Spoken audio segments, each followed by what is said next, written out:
is normal that a minister or head of a state-owned corporation retires. But in Cameroon, you might be arrested. Again, in Cameroon, after the year 2016, several government officials have been arrested, including several ministers and the heads of state-owned corporations. The government of Cameroon has also banned several former top officials from leaving the country. The Special Criminal Court says they are accused of financial embezzlement. The roundup has become known locally as Operation Sparrowhawk, referring to a predator that hunts and eats other smaller birds. So is it a corruption crackdown or a political witch hunt in Cameroon? And our talking point today during the Pan-African debate is Operation Sparrowhawk in Cameroon. Will all thieves soon go to prison?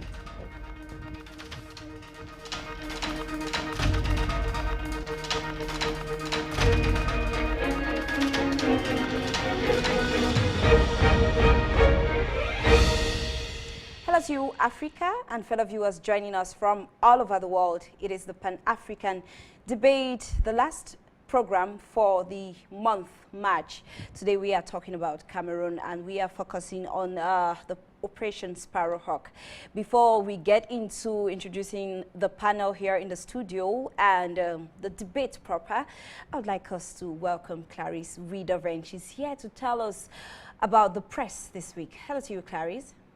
Hello to you, Regina, and greetings to our eloquent resource persons in the studio, and beautiful welcome to you, ladies and gentlemen, and thanks for always making it a priority to be with Afric Media. I'll be giving you the roundup of the papers. We visited so many papers in the course of the week, but we're going to give you just some papers and what made headline news. Let's take you straight away to Nigeria to look at Nigerian Tribune newspaper. Friday's publication of the journal reported that President Muhammadu Buhari, in an Easter message to the nation on Thursday, urged the people to refrain from hate speech, bigotry, corruption, banditry, and terrorism. The president also called on citizens to use the opportunity of this special season, I beg your pardon, to deeply reflect on how every one of us in court can imbibe the profound teachings of Jesus Christ with renowned vigor.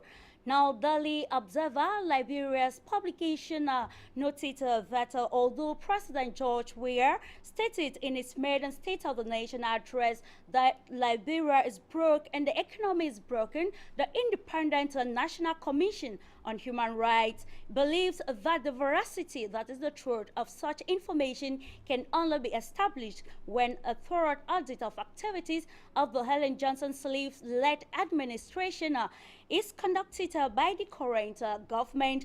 The commission has therefore called on President George Weah not to let go of the Constitution, but to conduct an audit of the administration of former President Johnson Sirleaf. The Point newspaper from the Gambia noted that His Excellency Adama Barrow, the President of the Republic of the Gambia, will begin the first periodic briefing with sectors on the state of implementation of the National Development Plan 2018-2021 during the period 3rd to the 13th of April. At his office at the State House, the institutionalization of the periodic briefings with the head of state is one of the strategies of the office of the president in its oversight role to support implementation and coordination of sector activities. Sudan Tribune, on its part, postulated that the European Union should more clearly and consistently assert leadership and develop much needed financial leverage that could support a truly reinvigorated peace process in South Sudan, a country hijacked by corrupt elites and marred by brutal conflict and urgent humanitarian crisis. The U.S. state-based advocacy group Enough Project said in a new report entitled Europe Pressure, EU Financial Leverage for Impact in South Sudan. The report says the EU's principal answers to the South Sudan crisis have been financial and financial aid and humanitarian support rather than a comprehensive approach with meaningful leverage to drive change.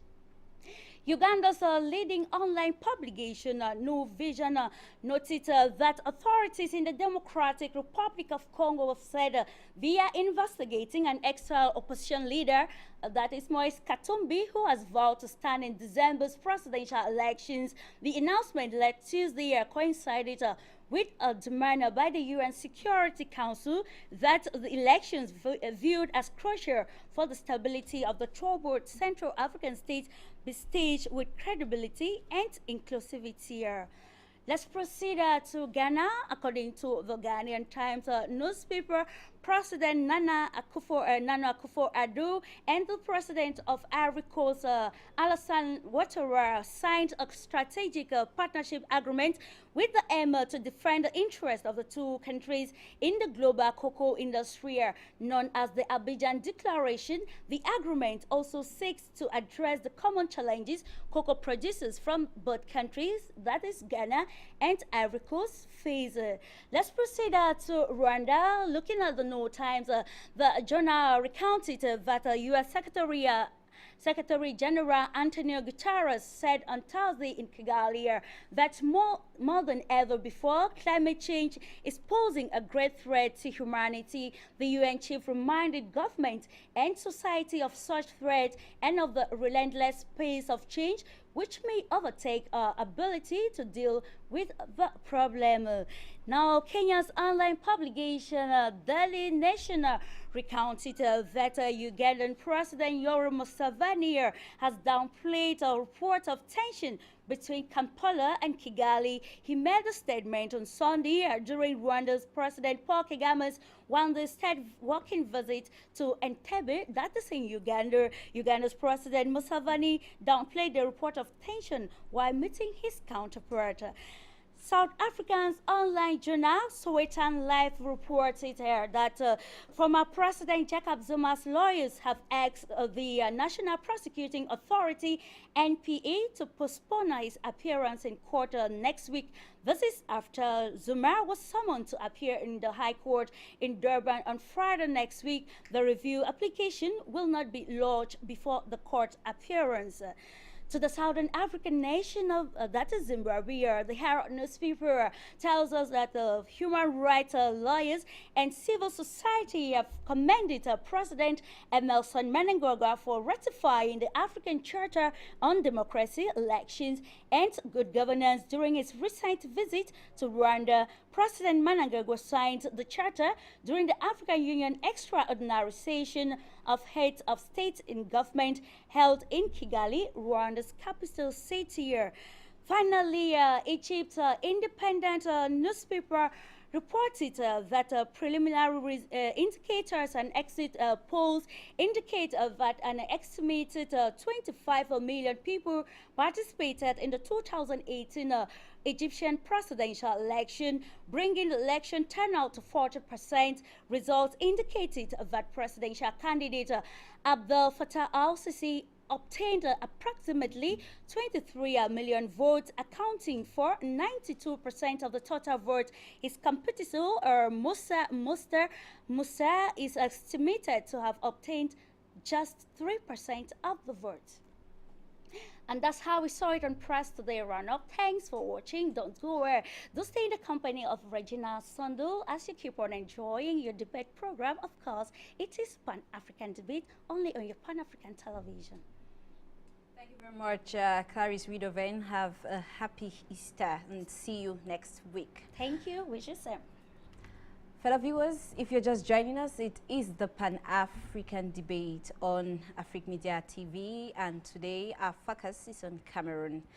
Another operation, Sparrowhawk, launched again in the country after 2 years, and of course it comes after the President of the Republic of Cameroon, His Excellency Paul Biya, just did a partial reshuffle of the government. Now, those who were not retained, most of them are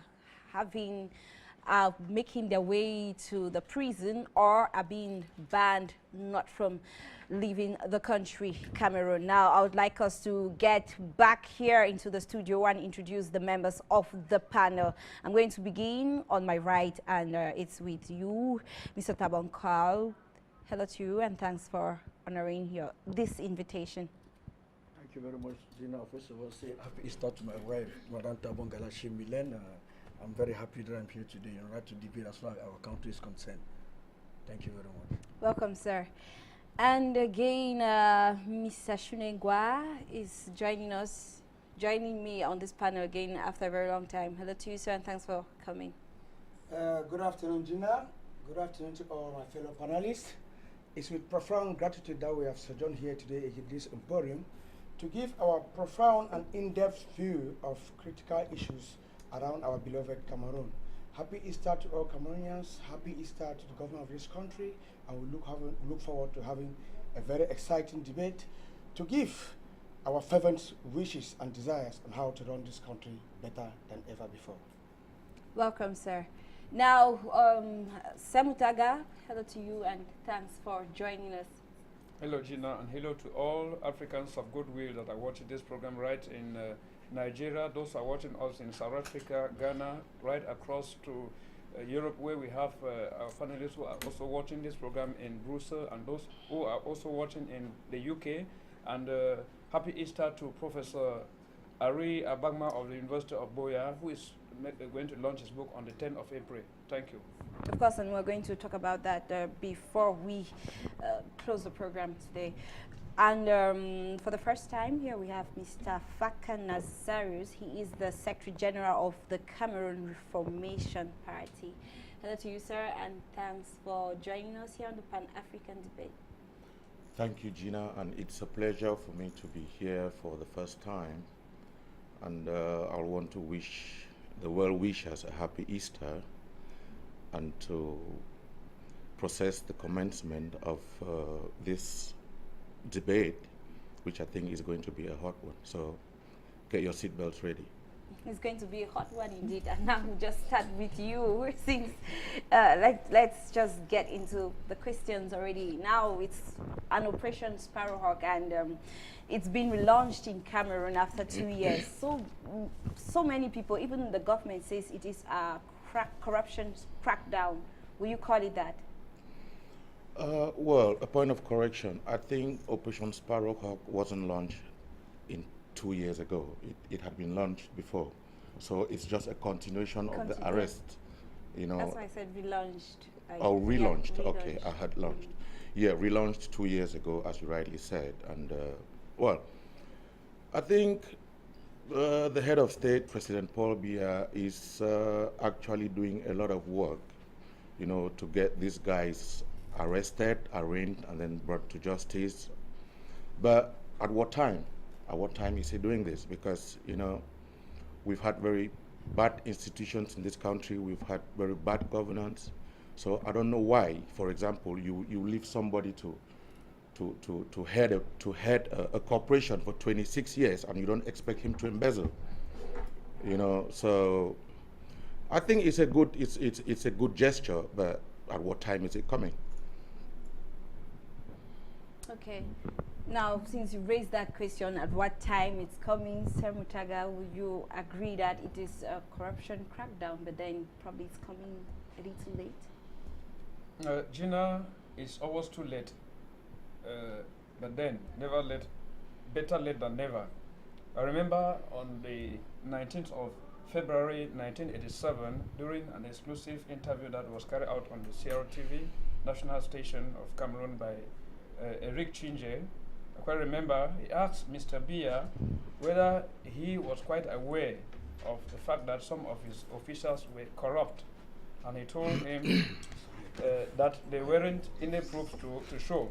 10 years later, Cameroon was assessed to the most corrupt countries in the world, and that was assisted by the opposition party, SDF, when they pointed out some of Mr. Biya's members of government to be very corrupt. I quite remember Munchipu Seydou and Pierre Desiré Engo, who were arrested and slammed long prison terms for stealing from the Ministry of Posts and Telecommunication and the National Insurance Fund, respectively.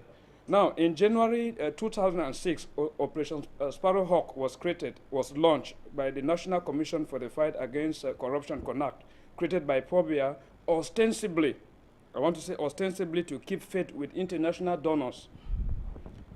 The CONAC network, or net, has so far caught some big fish. I can quite point them out. We have former Finance Minister Polycarp Abba.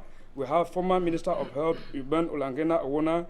We have former manager of Cameroon Shipyard and Industrial Corporation, Zacchaeus von Jindam. We have former Secretary General at the Presidency of the Republic, Jean-Marie Atangana Mebara. We have ex-manager of FEICOM, that's Fonds Spécial d'Équipement et d'Intervention Intercommunale, Emmanuel Gérard Ondongdong, and we have Joseph Edu Gilles Roger. And then we also have former professor, that was the GM, the general manager of CRTV, Professor Gervais Mendoze. So looking at Paul Eric Chinje interview to Mr. Biya in 1987, I want to say we should be very thankful to a guy like that. That's Paul Eric Chinje. He could be considered as the precursor of CONAC. But then, looking at exactly what is happening in Cameroon today, I want to say that Mr. Biya's government has always been a one that is flawed with a lot of fiscal mismanagement. We have financial irregularities, and it has always been as a result of the policy, the principles which he himself fosters. Because when you look at Article 66 of our labor code, our penal code, or whatever, Constitution, our Constitution, Metro, you find that the Constitution clearly stipulate that everyone, including the president himself, is supposed to declare his asset, but he, the president of the republic, has not declared his asset. And we find that he is the very first person that, if we were to talk of a transparent judiciary system in Cameroon, he would have been brought to book, where he has to be questioned why he has not so far promulgated Article 66 of the Constitution into law since since he came to power, Gina, I think. Semutaga, I'm really interested with what you said about CONAC, and I really need some clarifications about something. You said CONAC was created by the president to keep faith with international donors. What do you mean by that? I said it was created to keep faith with international donors, because why do I mean it was created to keep faith with international donors? Because most international donors were the very first person who pointed out that that most of the money that is channeled into for development in Cameroon has not been effectively utilized. And when he was interviewed by Eric Chinje, he said none of his officials were corrupt. I want to say, if you look at exactly what is happening from what that interview, you find out that the problem of Africa has never been Europeans colonizing Africa. It has always been as a result of our own deliberate will not to develop. We Africans will sit, mismanage our funds, and then thereby say now that the problem of Africa is colonization, the problem of Africa is France and all the like, whereas we are the ones that want to kill our continent, Gina. So what I want to say is this: the president of the Republic of Cameroon, just like any other presidents of Africa, must work, especially respecting the complete separation of power. Because if they have been working respecting the separation of power, giving the legislature its autonomy as it deserves, and giving the judiciary the autonomy which that it deserves, I want to say the issue of embezzlement would not have been coming up, and corruption exists. And then looking at CONAC, I want to say CONAC is not autonomous. CONAC is non-partisan. What do I mean? They should be given the means to work. They should be empowered and given and given the free hand to operate. If you look at most of the CONAC members that are in place, they have been appointed by the president himself. And then these guys like this, they have always worked in line with party policies. If you look at exactly what happened, I want to say, let's look at the Kefovas crime commission that was set up in the United States in the 1950s. When Esther Kefova came up in 1949, that a crime commission should be set up in the United States of America. President Truman refused it because President Truman's government during that time was fraught with what? With fiscal mismanagement, financial irregularities, and other like. And he was quite afraid that when a commission like that one would come up, it will have to expose what? It will have to expose a political machine. A political machine, a corrupt political machine that was being put in place. It's the same thing in Cameroon. We have top businessmen that are CPDM members. So their businesses have never been investigated to see what taxes do they owe the government. Have they been paying their taxes easily? So when we are talking of corruption in Cameroon, we shouldn't be talking of ministers who have embezzled money. What of those people who are contributing money to the CPDM regime every day, and they are helping to destroy the country? They don't pay taxes, they import goods. I want to say the narcotics and all the like. I want to say there is a crime network that is existing in this country, and that crime network is fostered by the system in place. And I want to say, as a political figure and opposition leader, I want to say this is a new era, and we Cameroonians want to build an era that is based on transparency, not one that is based on corruption. Because Mr. Biya himself, who is the president of our nation, I want to say he is first of all a corrupt somebody. Because if he isn't corrupt, why has he refused Article 66? Did he declare his asset?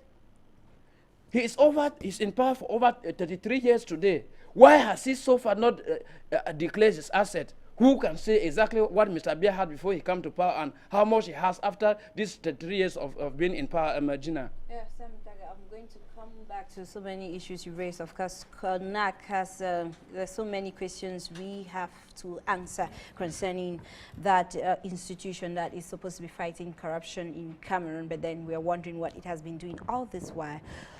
Mr. Tabonkar, the Operation Sparrowhawk that has been relaunched in Cameroon, will you call it a corruption crackdown?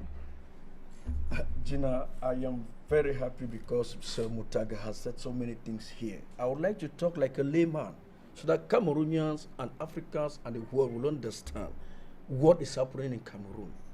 Before we come in as far as the topic Operation Sparrowhawk is concerned, I will first of all take it on two dimensions. Mr. Biya is fighting corruption, yes, but the political part of it is outweighing the Operation Sparrowhawk. Then what do I mean? Knowing fully that elections are coming in 2018, few months from today, knowing fully that the government which he has put in place, has not done anything good, knowing fully that most of his collaborators I don't know the type of name I can put because they are maquisards. You can't imagine in life if somebody embezzles 300 billion francs, which can create a company to employ Cameroonians. He sits there, watch them embezzling the money. My friend let us said before that you can't imagine somebody sitting there for 20-something years and you're watching that particular person embezzling our money, 300 million. The end result of corruption. I will not agree with Sir Mutaga what he just said as far as businessmen are concerned in Cameroon. Let us talk of the system and who created that system. Mr. Biya has been in power for more than 50 years. It therefore means in 1968, Mr. Biya was already in power as civil cabinet. Even before I came to life. Yeah. He knows Cameroon more than you and I on this particular place. Therefore, the corruption created. Now today they are talking about Operation Sparrowhawk. Let me tell you something. The Operation Sparrowhawk of 2006, I want to be very clear with it. It was purely political. Because I personally saw, as far as Fonjindam's case is concerned, Fonjindam, it was the General Manager of Port Authority. That man never embezzled. But he's in prison. Because of the G11. Now the election are approaching, he first of all told us that was in 2000, and if I have good memory, in 2014 or 15, that he knows the government he has put in place is too bad. But what are they still doing there up to today? That is why some of them, knowing fully that they have embezzled, Gina, just imagine somebody who embezzled 300 million francs. We can create company with that. The end result of what Mr. Biya has deliberately allowed these people to sit there, continue investing our money, of which we can create companies so that we can eradicate what we call Okada, Bentikin. Is that a job in Cameroon today? that this is what corruption has caused in Cameroon. And he has been sitting there. Israeli said, Chinje, one famous CRTV journalist called Eric Chinje, before he left Cameroon, had the first interview with the President of the Republic, telling the President of the Republic that the people you are appointing are corrupt. They are really corrupt. Since 1987. I've been since 1987. How many interviews has Mr. Biya granted to the CRTV? They are really corrupt. Mr. Biat made us to understand that who sung the proof? Who sung the proof? Where are the proofs? Let us come to 2006. And after that, Eric Chinje for 22 years has been running a program in CRTV talking about corruption. That Cameroonian, most of our leaders, most of general managers are corrupt people. He did not say anything. When we came in as far as the heavily indebted poor country was concerned, we're part and parcel of the heavily indebted poor country. Mr. Biya decided to create CONAC so as to make Europeans invest in Cameroon. Like telling Europeans, I've created a commission where Cameroonians will not, I've created a commission where Cameroonians, if they invest, they'll go to prison. But still that, how can you give somebody a goat and you're holding the rope of that particular goat? Because CONAC is a toothless bulldog. It's just like the League of Nations. It's just like the UN, toothless bulldog. How can you do that? Now, let us come. Magistrates in Cameroon are not independent. A magistrate in Cameroon cannot decide on his own. Article 3793. Cannot decide on his own to say, okay, you, this minister, what has happened? I'll take the case of late minister, the minister of secondary education, the late Bapes. What happened? Bapes was arrested while Mr. Biya was out of this country. Immediately he came back. Bapes was released. But that was someone. That is why I say, knowing fully that he could not resist Kondengi, he decided to commit. I don't know whether it's suicide or euthanasia or something. I don't know. I'm still coming, Gina.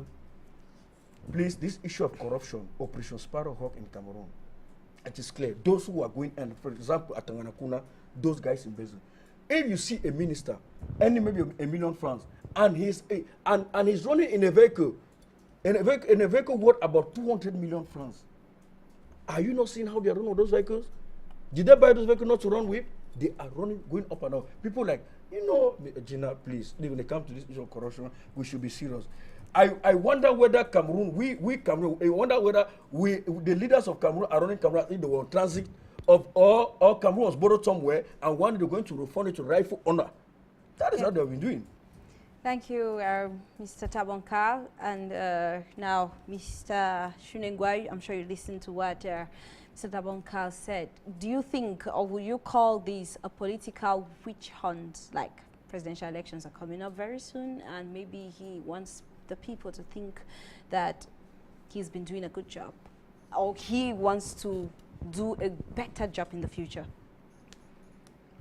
Gina, I followed Carl with a lot of emotions, but I want to reiterate the fact that the Operation Sparrowhawk, for me, is a premeditated political disguise, masterminded by the regime in power to take Cameroonians hostage of their fundamental rights and liberties.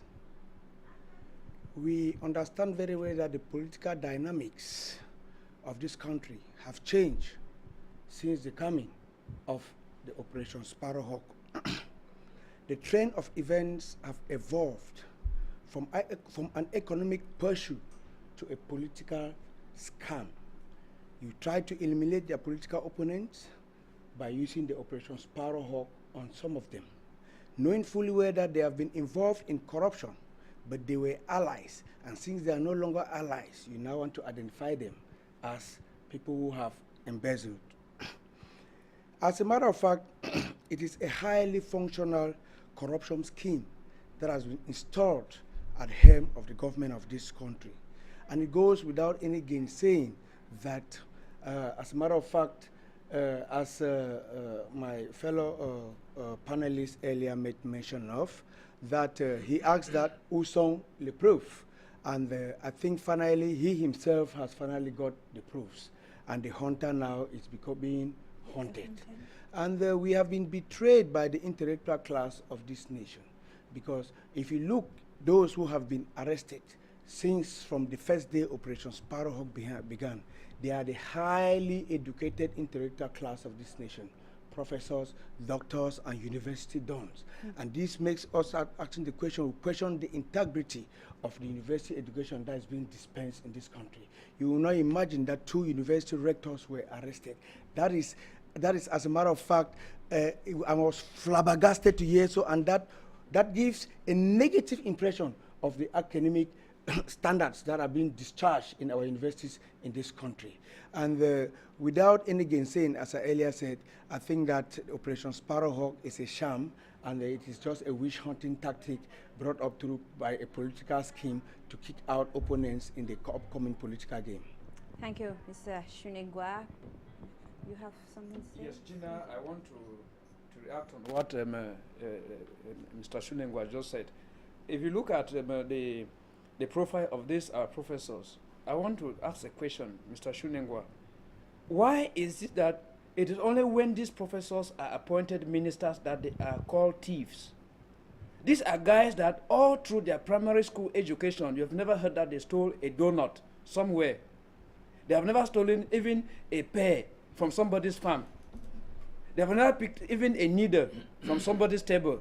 It is only when they are being appointed into Mr. Biya's government that they become thieves. They become armed robbers. Why is it so? You look at it, you find that it is a network. It is a government that fosters theft. Whenever you are appointed as a minister, they teach you how to steal the money. Oh my God. And once you steal the money, there will be a camouflage that comes up. And it's always towards presidential elections, municipal elections. They come in with such Machiavellian issues to deviate attention of people from looking at the exact thing that is happening. Today, people are praising Mr. Biya that no, they caught this guy in Nigeria. How they call his name? Bazi Atanganakuna.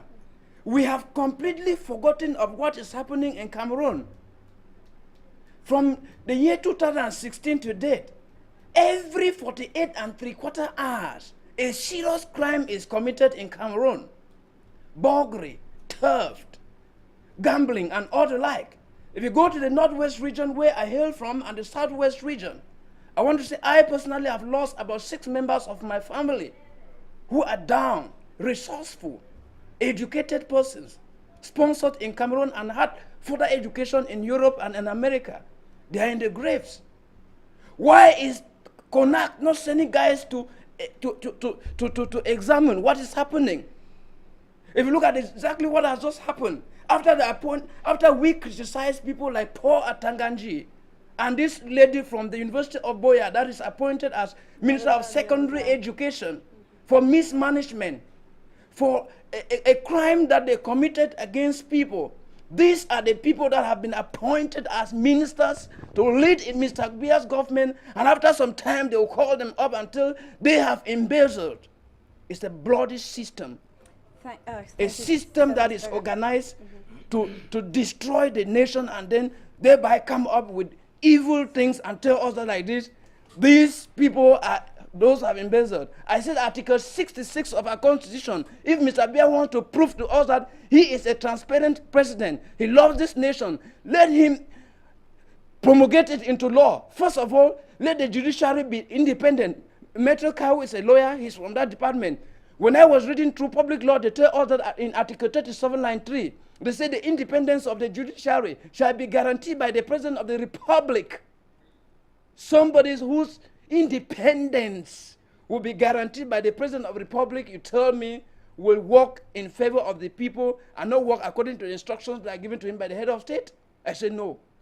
No. It's high time Cameroonians get into their heads and are told that this system has failed. We shouldn't be waiting for the presidential election to rally behind Mr. Biya and his bloody CPDM regime to vote them again into power. He has failed. Let him resign like the former president of of this guy. There are many presidents who have resigned. Many presidents What of Jacob Zuma? Sam Muchaga, yeah, you have a fan already. Frischcher says, yes, Sam Muchaga, welcome to Cameroon, where after serving, you are reappointed or you go to prison. Now, I'm sure you have something to say, Mr. Nassarus. Yes, first of all, as a security consultant, I would say the modus operandi of the Cameroon government operates like that of the mafia, especially the Italian mafia. You know, you have this thing they call the Cleopatra Triangle. What happens is they take it from the top to the bottom.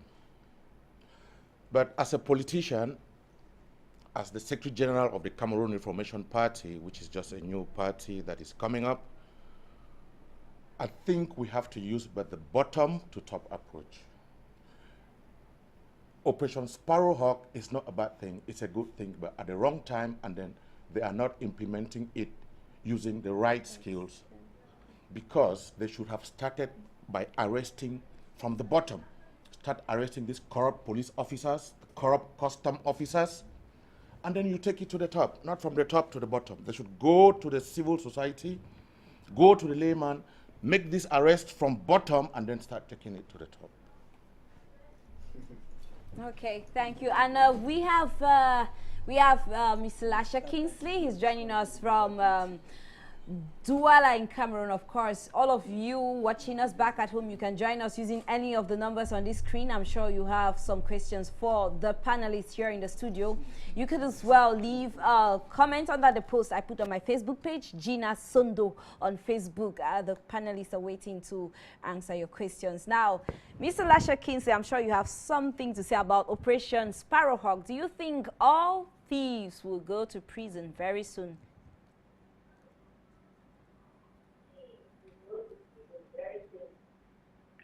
Good afternoon, Gina Sondo. Good afternoon to Mataga and all the panelists, please. Sorry, Mr. Lasha Kingsley, we can get some echoes in the studio. Please, can you mute your TV set? Sorry. Gina, when we are talking about corruption in Cameroon, I feel so bad talking about this topic because it appears as if the Constitution of Cameroon, we have other laws that are more than the Constitution of the Republic of Cameroon. The Constitution clearly states that all the top government functionaries should declare their assets before and after leaving office. But in Cameroon, that is not done. And Mr. Bia will come to tell me that he is fighting corruption. I look at the CONAC and the other bodies that are fighting corruption like just something that Mr. Bia is trying to make in order to blindfold Cameroonians. Can you imagine people embezzling money and they embezzle with impunity, and then you come to tell me about Sparrowhawk? What is Sparrowhawk all about? That is nonsense. Mechanism should be put in place so that people should not embezzle money. We are only talking about sending people to Kondengi. What about the money? What about the money that they are stealing? Have we recovered any of those money that they have stolen? People steal billions of US dollars, billions of francs CFA. They send them to foreign banks, and then we are here talking about fighting corruption. I look at all those issues as political witch hunting. There is nothing. To me, CONAC is useless. It's a useless body.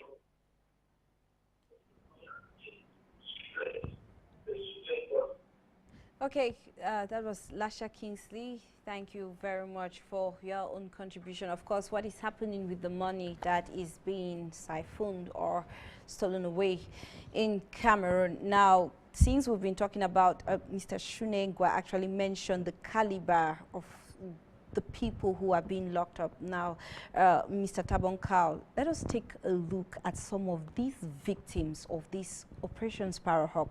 I'm talking about Professor Magloire Ondowa, a dean of the Faculty of Political and Judicial Science of the Yaoundé 2 University. That's why. How come someone of his caliber is among those prohibited from leaving the country? Did he actually steal government money? Is it still some crackdown operation, cracking down or fighting against corruption? Gina, I would not answer that question because I did not accompany him when he was investing in some funds, our government fund. I didn't accompany him. I do not know the law will investigate, even though I know it's a political issue. I know the law will investigate, even though I know it's a political issue. The truth is that, Gina, if you look at the state of my country today, Cameroon, my beloved country, the country I love so much, at times I shed tears. Gina, it's needless for some of us to write a NAM. It's needless to tell our younger sister, younger brothers to write a NAM. Because they know a NAM, before you get into a NAM, you must chip in something. Very few meritorious candidates have been admitted into a NAM. And a NAM is an institution in Cameroon that trains most of the top government officials. What do I mean? Gina, if an institution like a NAM, who's trained the DO, magistrate, or top custom officials, and even taxation officials, before they get in, to chip in some money to get into that particular place, and maybe they sold land and all the like before they got into that particular school. My brother rightly says something very, very important. I should begin from the bottom. I'll tell my brother that from the bottom, no, because fish, mackerel fish, we start we keep mackerel. Famous fish called mackerel. You keep it aside, you discover that it's from the head that mackerel starts rotting. From the head, which means if the president of this republic wanted to stop corruption since 1987, before even 1987, he would have done that.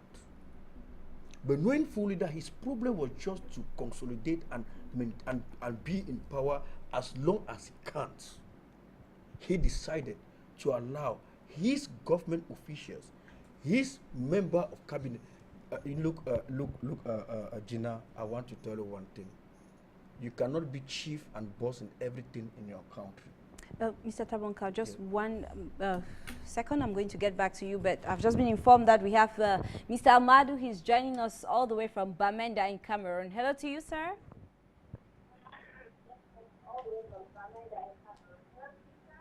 Hello, madam. I'm watching the program live now on my TV screen. And I actually have some contributions as to give as a young teenager of this country.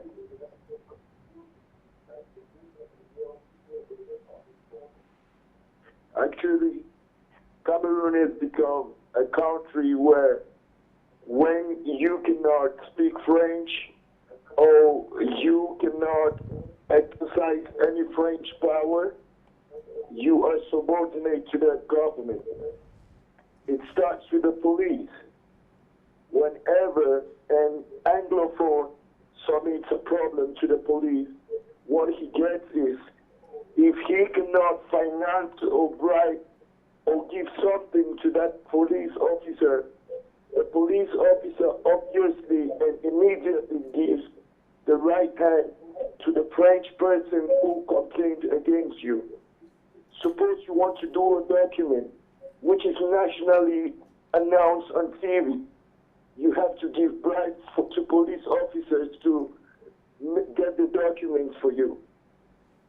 We're now living in a country where we cannot carry out our normal activities as usual. Schools are interrupted and children stay at home, which hinders their future. You have women in the market who normally would not sell because markets are burned down in Bamenda. You have children and parents suffering because somebody with higher powers made the decision for them to suffer. I just want to ask a question. What would that person do when that person meets his God? What would that person answer when God asks him, is this the leadership you gave him to govern these people? I was born in this country in 1986. I've been to school and have achieved my certificate. But I've been in the streets. I've not had a single job. Yes.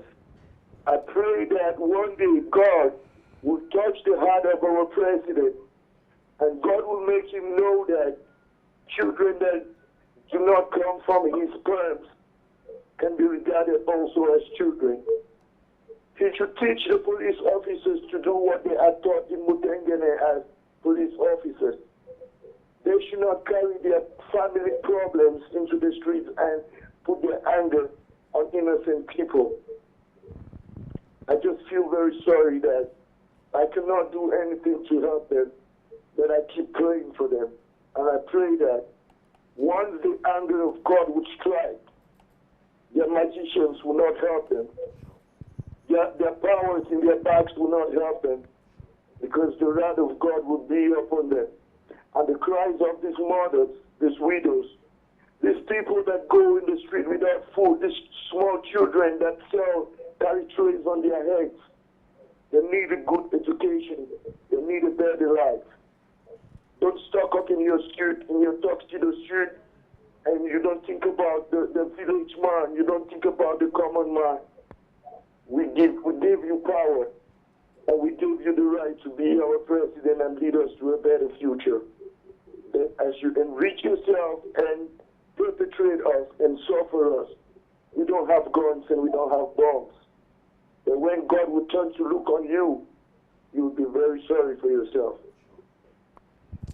Thank you very much, and that's all I had to contribute, ma'am. Thank you very much, Isa Ahamadu. That was very touching, and of course, you just highlighted most of what Mr. Mr. Fuka Nazario said about the bottom. These police officers are in the streets and they are corrupt. What more of those who are above, up there? Now, just conclude, Mr. Tabonkal, if I get to Shunengo. Honestly speaking here, this guy has just touched me. Even the crisis we have in the Anglophone region today is because of the consequences of the system and the bad governance and the corrupt nature of our country. Look at what is happening in the southwest region and northwest region of Cameroon. It seems as if the President of the Republic is mocking at Cameroon, at Anglophone Cameroonians. Sir Mutaga said something very, very important. Nalova Lyonga from the west of Buya was sent away because of bad governor. He could not manage the students of the University of Buya. Somebody who made Anglophone to know that he said openly on national TV that there's no Anglophone problem. He has been appointed Minister of Territorial Administration just to tell Anglophone community, I don't care about people. I don't even care. These are the consequences of corruption. Gina told me how many Anglophones are in prison. Told me, I know about 2 of them from Jindam and this Prime Minister Ephraim Enoni. And before Ephraim Enoni went to prison because of an issue of albatross. I'm sorry. Let me just cut you short before you draw to your conclusion. Yeah. That's why I'm in favor of George Gilbert Bamula with his Republican Party. You know, I think the guy will do a good job in this country. I think so. So you can go ahead.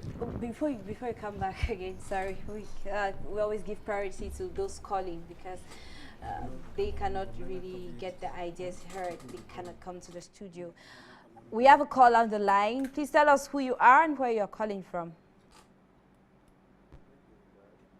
Thank you for my contribution. Yes, we are talking of corruption in Cameroon. I think it is a political manipulation. Because here in Cameroon, we will hear sometimes when there's an election, that's when you have all these things happening. It seems as if the government wanted to block some of his opinions so that he should not participate or finance other parties for the election. Because, when you are with somebody and it happens that you just kick that person out, the person must have a different idea or go to another way to fight you. So it's with me, it seems as if sometimes, as most of the time, the government, when it sends people out, they will try to block them in such a way that they should not fight him. And then when you talk about corruption in Cameroon, corruption is a usual thing that everybody knows in Cameroon. Because when you go out here, even in the ministries, corruption are things that keeps a very open way. They don't even hide before taking money. So if there's something like CONAC, those people will have been fighting corruption by going into ministries and even on the route. This thing in Cameroon is usual. I don't even know whether this thing you call CONAC is really existing in Cameroon, but it's just a name. But meanwhile, those who are there, those people that were nominated by the head of state to be in CONAC, they are part of the match because they know what everything is happening in Cameroon, but they don't fight. Or I don't know whether their hands are not open, but the fact is that Cameroonians know the truth. They know that CONAC is part of the CPDM, so that nobody can fight his own party. So now, when you talk of the judicial system in Cameroon, everybody knows. You know that when you go to court in Cameroon, you don't have money. Even if you are at the right, you must suffer the consequences. So we are just tired of all these things. But then you cannot say somebody has invested money, but that person, you send that person to prison, and that person is there in prison enjoying the money. They are living as heroes in prison. If you go to prison in Congo, you see how those people are living in prison. I mean, you will be surprised. But it's just as if they have given them an hotel room to go and rest so that they eat that money well. If you really know that somebody has invested money and you know how they prove, why don't you now take that money back and you leave, even sell some of his properties and leave that person alone so that you see how his properties will be going to other people. But it is just one we cannot say my brothers and my brothers. So we are just confused here in Cameroon. Thank you very much for giving me the opportunity. Okay. Thank you very much. Thank you very much. I didn't get that caller's name. Thanks for your contribution. Now, Mr. Shunegwa, I'm sure you heard he raised the institution that is supposed to be fighting corruption in Cameroon, CONAC. Now, Cameroon has an institution that is supposed to be fighting corruption. How come they didn't see this coming their way? Before you get to answer that question, let's take another caller. Hello to you and thanks for joining us.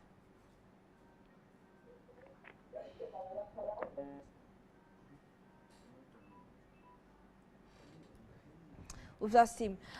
Mr. Shune, how come CONAC, the National Anti-Corruption Commission, did not see all of this coming? How come they didn't check all of this coming, that people have been stealing millions of francs CFA and the country is not going anywhere?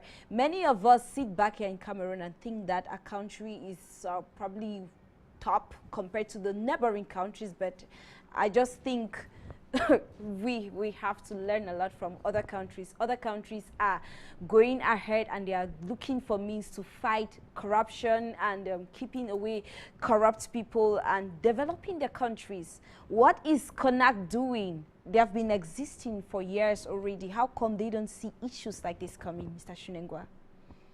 Yes, Gina. CONAC is a window dressing. CONAC is not an independent body. He who pays the piper dictates the tune. CONAC is a body that was created by the administration of this country, and we know the administration of this country is corrupt. CONAC was created to meet certain credentials by international donors, as Motega earlier made mention of, and we know CONAC is just there to blindfold Cameroonians that they are fighting corruption. Because we have heard on several occasions that CONAC officials are going out and instead promoting corruption by indicating to people that you you have siphoned some money, and if you give us some money, it is purported. If you give us some money, we are not going to involve you in the tracking list. We understand very well that if CONAC was doing their job very well, CONAC would have recommended to the government of this country that ENAM should be closed. Because 90% of people involved in corruption in this country are graduates of ENAM. As a matter of fact, if we're in the UN, we consider ENAM as a weapon of mass destruction. Because ENAM, top-level administrators of this country who are involved in high-level fraud come from ENAM. And as my fellow compatriot, Mr. Fuka Nazarius Ella made mention of, that we should start from below. And when we start from below, I believe that in a later report this year that came from CONAC, the customs sector was earmarked as one of the most corrupt sectors in this country. Those are graduates from ENAM. The police corps is also well involved. We see corruption openly in the streets, police officers collecting bribes openly from Cameroonians, and nobody cares. CONAC officials see it, and they don't even complain about it.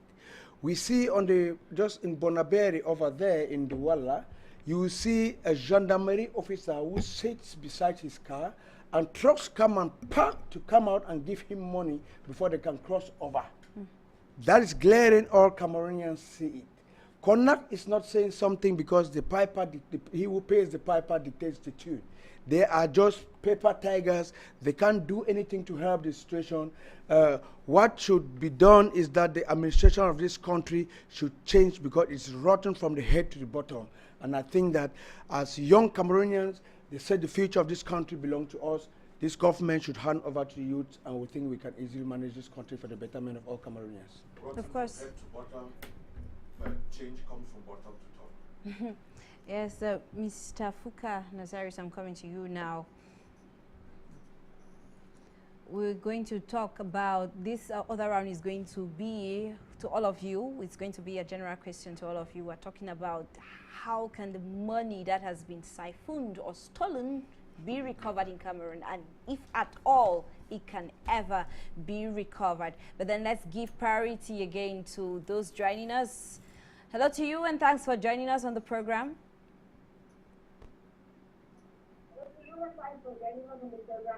Yeah, good afternoon. Please tell us who you are and where you're joining us from. This is from Boya.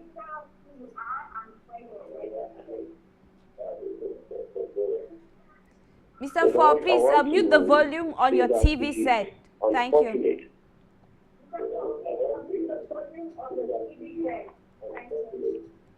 Okay. I want to say it's fortunate for us to find ourselves in this situation. Cameroon happens to be a very blessed country, one of the most blessed countries in Africa. That is why we are called Africa in miniature. It is one of those few countries for which varieties of products can be produced, especially the agricultural sector. But we still find ourselves to be the last because of the high level of corruption.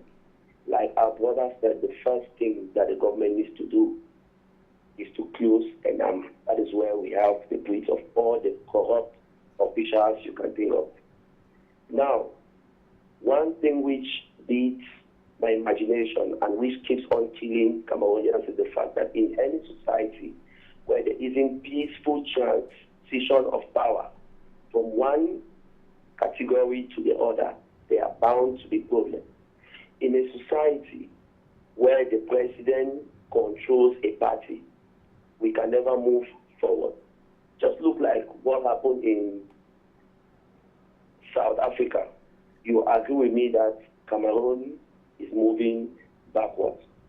There are two sectors, in as much as we talk about corruption, there are two sectors for which there should be no corruption: the education and the health sector of a country. Do you know that we have medical doctors who are not supposed to be medical doctors, but because their parents are rich or part of the corrupt system, they are being sent into the medicine school. Why those very intelligent Cameroonians who can do the job cannot gain admission into it? Education is another sector where people who are not qualified to be teachers. And if we do not have people who can train our students, our kids very well, tell me, what type of labor force are we creating in the future? We are aware of the fact that those that have been arrested were not arrested because of embezzlement, in as much as they may have embezzled, but we know that our president keeps on arresting those he thinks can be potential threats to him. So, if the system is not changed, Cameroon will move to a level where we will not even believe. We pray for God to intervene and remove us from this situation that we find ourselves. God be our helper. Thank you. Thank you very much. The Most High Almighty should actually be our helper in this situation, because what's happening in our country, it's something that we cannot imagine. How come Cameroon is, according to the World Bank, one of the poorest countries? And when we talk about poverty, we're talking about people who cannot live up to 500 francs CFA or 600 francs CFA in a day. But then we have so many people making away with millions of money, living luxurious lives out of the country. That's why we are talking about the thieves in Cameroon. Will all of them soon go to prison? Now, how will our money be recovered? It is our money. It's the money for the country. It's not the money for some particular people. Some argue that they are being locked up, but then the money doesn't come in the end. They live luxurious lives in the prison. When you visit them in the prisons, they are staying in the VIP sections. Now, Mr. Fuka Nazarius, how do you think we can go about recovering this money? Is this Operation Sparrowhawk going to help us recover this money? Yes, Gina, I think we've answered that question. There are still prisoners who are walking out there free, who have stolen and have not been caught. So the government shouldn't wait for them to steal as much as possible. They should be arrested with immediate effect. And then coming to your answer, how this money can be recovered, I think the assets of these perpetrators should be freezed. You know, their bank accounts closed, and then arrest even relatives who cannot declare how they got certain funds. You know, and this money can be used in alleviating poverty and social exclusion in local areas, in rural areas. Mm-hmm. Yeah. Do you think, so I'm sure you're actually saying that the government is lacking somewhere, because Operation Sparrowhawk did not start today.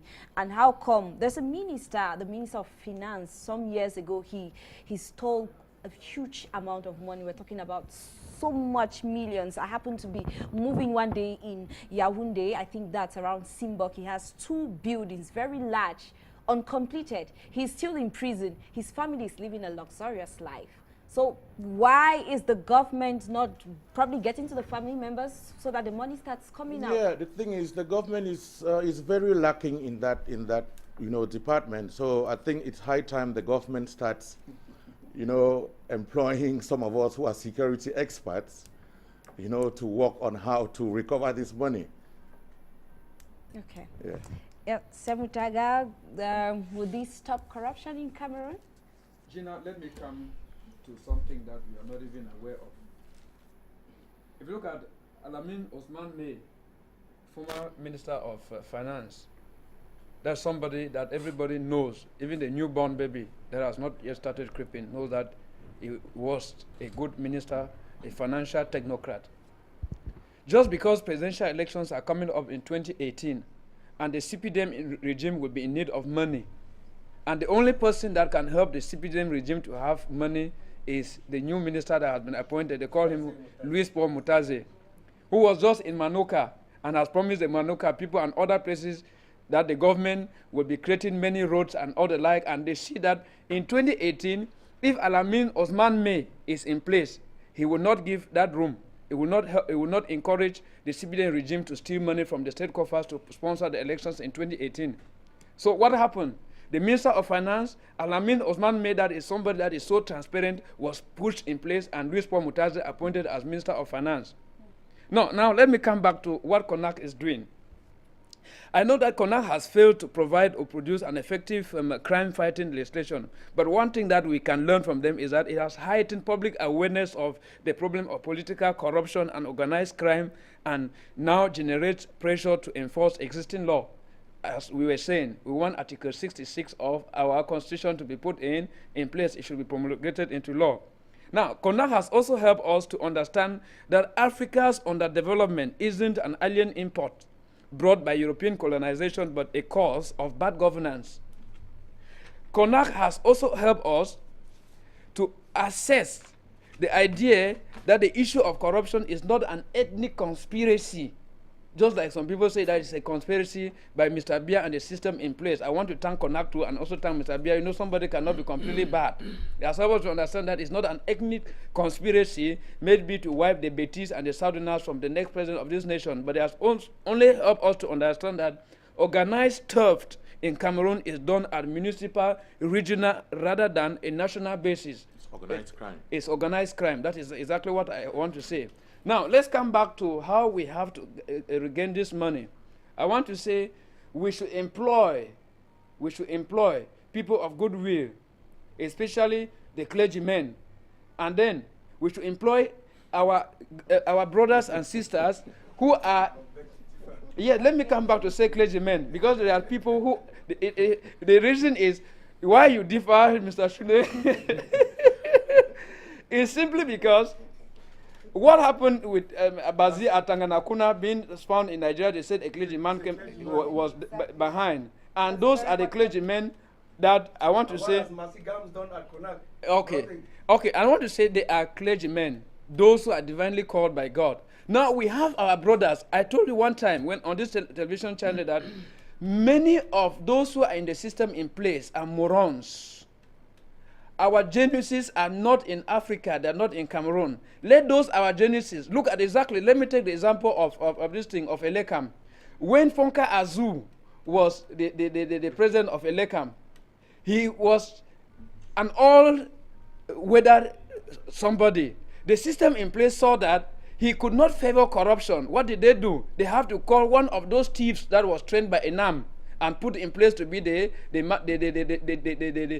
president of Lekam, simply because a former governor, simply because they saw that a man like Fokam Azu would not encourage, would not foster corruption, would not encourage corruption, would not help the elections to be rigged, even if they have been rigged or they were rigged during his time. But he will not be. He will not buy. That was why there was constant tussle at Elekam. So what I want to say is, I said it that for corruption to die in this nation, the system in place should be completely wiped out. It should be purged out. And that system can be purged out only when Cameroonians come to their real normal senses to understand that politics as a whole is an issue of distraction. Okay. Distraction. There are people who come in, especially systems that have been enjoying the proceed. You know that freedom is never freely given by the oppressor to the oppressed.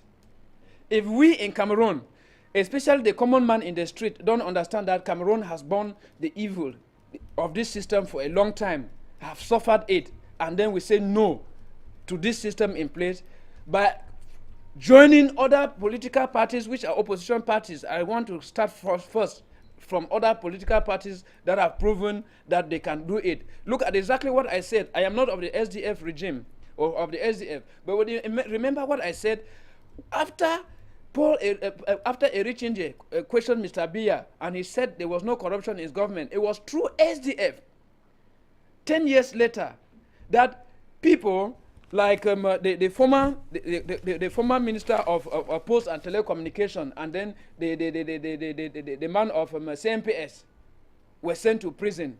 So you can see that from SDF, the opposition is very credible in fighting corruption in this nation. So if we can wipe out this regime and then understand that a NAM is just simply a system that is being put in place by the French in alliance with Cameroon so as to swindle this money, you know. Okay. This is something we need to understand very well. A NAM should be closed. Thank you, Sam Jaga. Now, before coming to you, Mr. Tabonka, let me pass over to Mr. Shunengwa. You did disagree with one of the points Mr. Mutaga Sivanus raised concerning fighting corruption in Cameroon. That's the appointing of the clergy. Now, maybe you tell us why you don't think the clergy should be among those fighting corruption in Cameroon, or those in charge, and how we can fight corruption as well in Cameroon. Yes, my humble opinion was that Cameroonians of goodwill and moral rectitude should be chosen to manage CONAC and be able to see how they can recover the funds, because the basic Cameroonians are suffering. They lack basic necessities like water, good roads, and good schools, and what have you. And we have seen a very famous clergyman who has been on the top of CONAC, Masigams, who has not been able to come out and exercise his duties as a man of God by putting square pegs in square holes. Even he was appointed by the master. I think as a man of God, he knows that God is bigger than the master who appointed him at CONAC. So he should have come out and exposed the wrongs of this corruption fighting scheme, and look at the inadequacies of this corruption fighting scheme and see how we can ameliorate it. But he has just inherited the inadequate system, and is enjoying the prerogatives as the president of that commission, and is not doing anything to help that commission or help Cameroonians to recover their money. And as a man of God, I think what he's doing is wrong, and it's not a good example for men of God in this country. I am not saying that all men of God in this country are corrupt. I'm not saying that all men of God in this country are imperfect, because I know men of God in this country who are of good moral rectitude and who can do a better job than Mercy Gams. And I'm not I'm against the church, but I know that in the church there is still corruption in the church, and the Mercy Gams is a good example of imperfection in the church, and he is showing his imperfection in the way he is managing CONAC. And I'm saying that the head of state who appoints members in CONAC knows that they are Cameroonians of good moral rectitude and integrity who can manage it, but they don't have that will and that zeal and that desire for corruption to be fought in this country. So CONAC is just a window dressing, and no matter who goes there and is not willing to act independently and starts to work or continues to work within the prerogatives granted to him by the head of state or the government of this country will remain in the shams of corruption. Okay, thank you, Mr. Shunengwa. Now, over to you, Mr. Tabonka. Now, will this help with will all of these arrests help recover the stolen money in Cameroon? And what are some of the ways that we could use to stop corruption in the country? Gina, before I come to your question, Cameroon is the only country where civil servants are the most rich people in the country. Instead of the private sector. The private sector. Everybody in Cameroon dreams how he wants to have a matricle, so that one day he will become a minister and maybe see whether he can embezzle funds or not. In order to solve this particular problem in Cameroon, Gina, the solution is not far. This is just near. First, Mr. Biya should grant CONAC complete independence. When I mean independent, for me, they will investigate, take the matter directly to the State Council for prosecution. Secondly, Mr. Biya should grant the judicial system, all the magistrates should be completely independent, not like saying a magistrate will not hear orders from somebody. That's another one. Thirdly, Gina, we all know how this people came to power. There is one article 6 of our constitution. If the president of the republic wants to fight corruption, why not tell Cameroon as from tomorrow? Because it's just a matter of a decree, not even promulgate a decree that as from tomorrow, the 1st of April, I'm not saying it's April Fool, tomorrow the 1st of April, I have decided whosoever you must tell, or you must declare all your wealth. What do we do to him? No, he has not done that. Gina, in order to get that money, we cannot get all. We cannot ask all to come back. But if Mr. Biya decides today he wants that money, he will have it. If you are a cousin and you have 10 billion in your account, how come, and how money did you get? Where did you get this money from? We will know those people. We have bank account from banks. These guys, even though some of them live with the money in the houses, we can even enter those houses and collect back that money. I'm not like saying that Konak is completely wrong. Konak has helped Cameroon, especially in the case of Hama Adama, that decided to pay back some money, and Konak has retrieved about some billions. That the Konak is not completely bad, but in order to conclude here, Gina, and I will not leave this place without saying that Operation Sparrowhawk in Cameroon is more of a political issue than bringing back a corrective fighting body that bring back money. So thank you very much. Thank you very much. Everybody has concluded, but then I noticed that Mr. Fuka was writing, and I'm sure he has something to say before we go away. Yes, Gina. What I would say is that Cameroon will never be the same again in the past as it has been. You know, and God is raising some generals, in quotes, you know, to take this country out of its demise. God is working behind the scenes. Okay. Yeah. Thank you very much. And before we go away, Lasha Kingsley has come in again. He says a NAM should be closed. He's talking about fighting corruption. The administration of this country should be separated from those of the CPDM.